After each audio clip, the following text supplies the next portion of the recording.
Welcome to knowledge tricky में आप सभी का स्वागत है। तो हम आप लोगों के बीच में आज फिर से एक नए टॉपिक को लेकर के आए हैं। भारतीय राज्य व्यवस्था का संविधान की प्रस्तावना। संविधान की प्रस्तावना का हम 31 क्वेश्चन आप लोगों के बीच में लेकर आए हैं और इसी के साथ हम देर न करते हुए आप लोगों को क्वेश्चन पे आते हैं।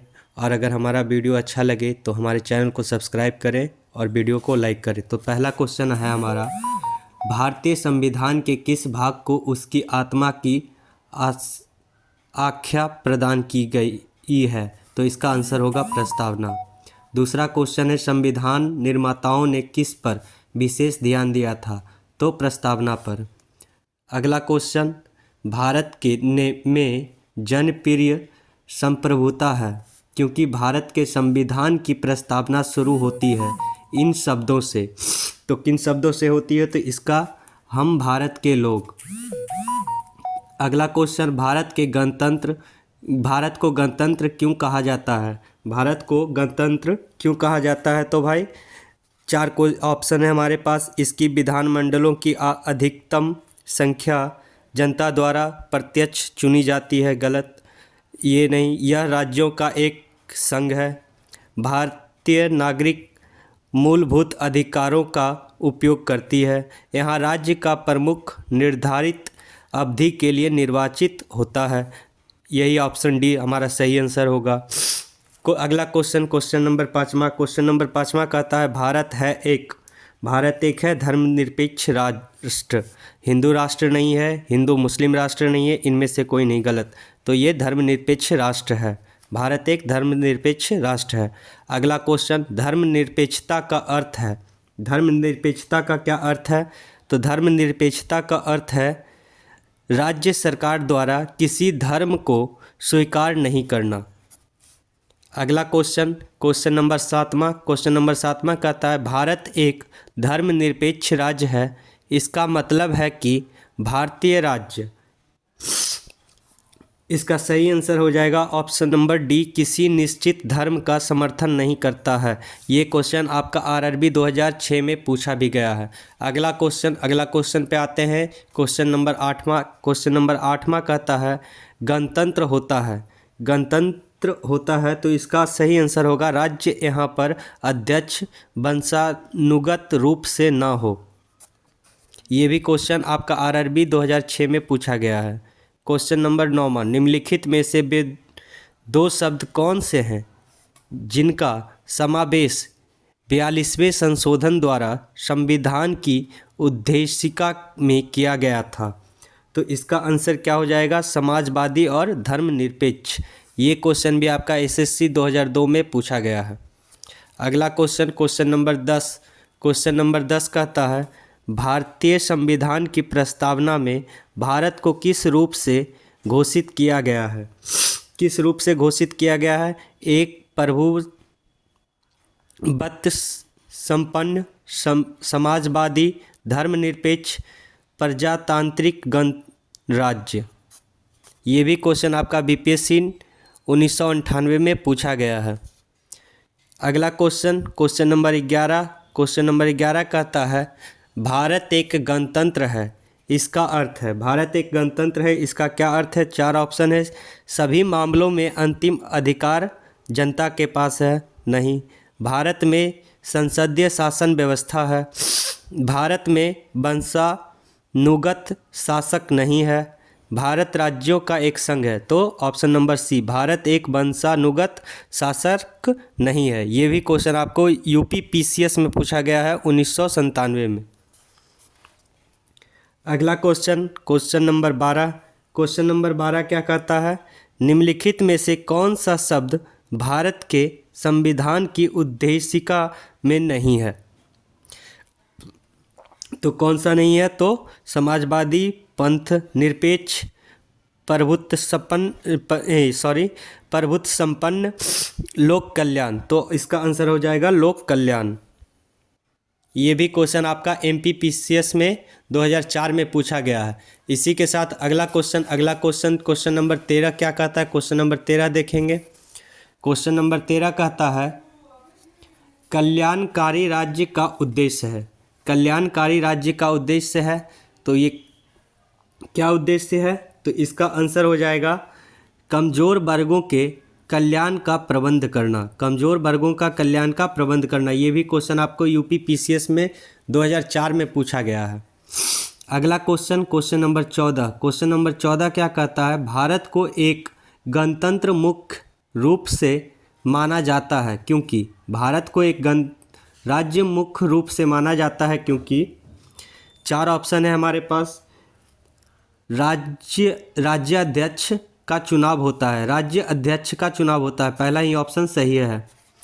ये भी क्वेश्चन आपको एसएससी 1999 में पूछा है। अगला question, question number 15। Question number 15 क्या कहता है? क्वेश्चन नंबर 15 कहता है भारतीय संविधान की प्रस्तावना के सिलसिले में निम्नलिखित में से कौन कर्मक सही है? कौन कर्मक सही है? 15वां क्वेश्चन कहता है, तो इसका सही आंसर हो जाएगा सार्वभौम, सत्ता संपन्न, समाजवादी, धर्मनिरपेक्ष, जनवादी, गणतंत्र।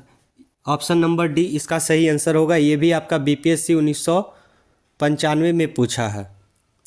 अगला क्वेश्चन 16वां कहता है संविधान की प्रस्तावना में प्रयुक्त शब्द सेकुलर का अर्थ है। सेकुलर का अर्थ क्या है? तो इसका आंसर होगा सभी नागरिकों को धर्म एवं उपासना की स्वतंत्रता। सभी नागरिक को धर्म एवं उपासना की स्वतंत्रता। अगला क्वेश्चन नंबर 17। क्वेश्चन नंबर 17 कहता है शब्द धर्मनिरपेक्ष सेकुलर भारत के संविधान की प्रस्तावना में जोड़ा गया था। इसके विषय में निम्नलिखित कथनों में से कौन सही है? तो कौन सा सही है? चार ऑप्शन है हमारे पास। चार ऑप्शन में यह वर्ष 1976 में जोड़ा गया था, यह 44वें संविधान संशोधन द्वारा जोड़ा गया था। ऑप्शन नंबर 2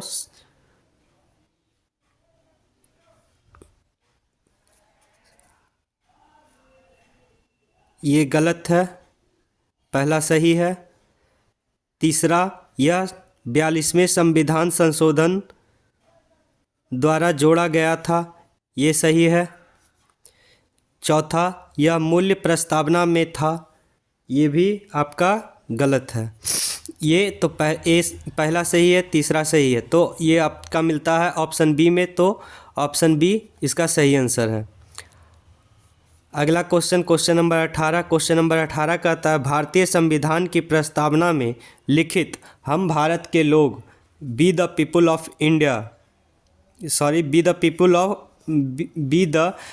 ऑफ इंडिया से क्या अर्थ निकलता है? इससे क्या अर्थ निकलता है? तो इसका आंसर हो जाएगा संविधान का निर्माण भारत की जनता द्वारा है। संविधान का निर्माण भारत की जनता द्वारा है।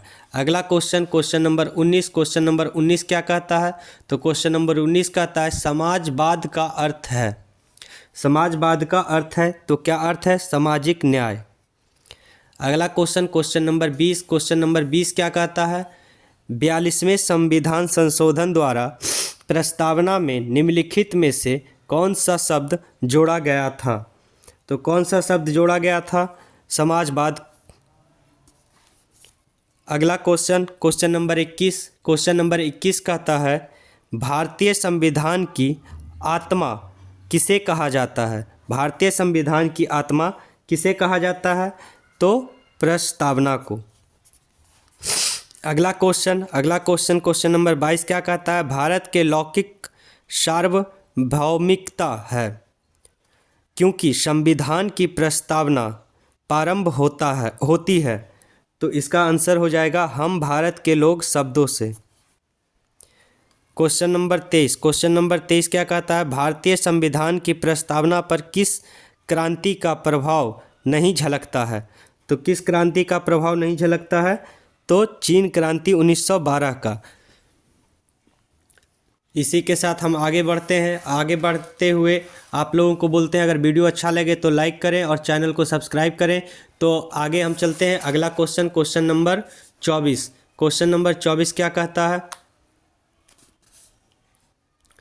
क्वेश्चन नंबर 24 कहता है मूल भारतीय संविधान के अनुसार भारत एक डॉट डॉट डॉट है।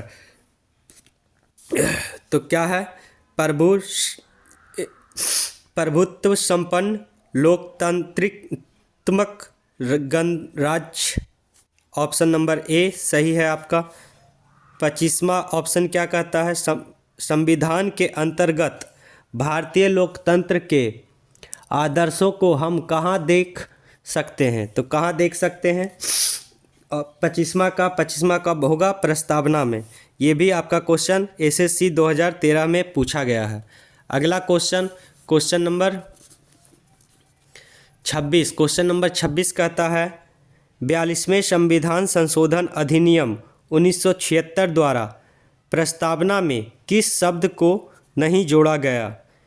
42वें संविधान संशोधन 1976 में जो हुआ था वो उसमें प्रस्तावना में किस शब्द को नहीं जोड़ा गया था? तो ये 4 ऑप्शन है हमारे पास। धर्मनिरपेक्ष, समाजवादी, गुट निरपेक्ष, एकता और अखंडता। तो किसको नहीं जोड़ा गया था? तो गुट निरपेक्ष को नहीं जोड़ा गया था। अगला क्वेश्चन नंबर 27। क्वेश्चन नंबर 27 क्या कहता है? क्वेश्चन नंबर 27 कहता है भारतीय संविधान की प्रस्तावना के बारे में कौन सा कथन सही है? इसमें 4 कथन दिए गए हैं। इन 4 कथनों में कौन सा सही है? तो समाजवादी धर्मनिरपेक्ष शब्द 1950 में लागू संविधान के अंग थे, गलत। ऑप्शन नंबर बी उक्त शब्द 1976 में संशोधन द्वारा जोड़े गए, ये सही है। ऑप्शन नंबर बी उक्त शब्द 1976 में संशोधन द्वारा जोड़े गए। क्वेश्चन नंबर 28 कहता है भारतीय संविधान ने किस प्रकार के लोकतंत्र को अपनाया है? तो किस प्रकार के लोकतंत्र को अपनाया है? तो लोकतांत्रिक गणतंत्र को। अगला क्वेश्चन नंबर 29 कहता है भारतीय संविधान की प्रस्तावना में वर्णित लोकतंत्र को किस रूप में स्वीकारा गया है? तो किस रूप में स्वीकारा गया है? तो राजनीतिक राजतंत्र, आर्थिक लोकतंत्र, सामाजिक राजतंत्र। तो ये तीनों के है सही, तो उपरोक्त सभी। अगला क्वेश्चन नंबर 30 कहता है कि भारतीय संविधान की प्रस्तावना के अनुसार भारत के शासन की सर्वोच्च सत्ता किसमें निहित है? तो किसमें निहित है? जनता में। तो ये आपके बीच में हम भारतीय राज्य व्यवस्था के संविधान की प्रस्तावना तीसरा टॉपिक जो है लूसेंट का, उसका 30 क्वेश्चन आप लोगों के बीच में लाए हैं। इसमें पूरे 60 क्वेश्चन है, 60 में से आपके 30 क्वेश्चंस लेकर के आए हैं। तो 30 क्वेश्चन पूरा हो चुका है। तो अगर वीडियो हमारा अच्छा लगे तो चैनल को सब्सक्राइब करें और वीडियो को लाइक करें। जय हिंद, जय भारत।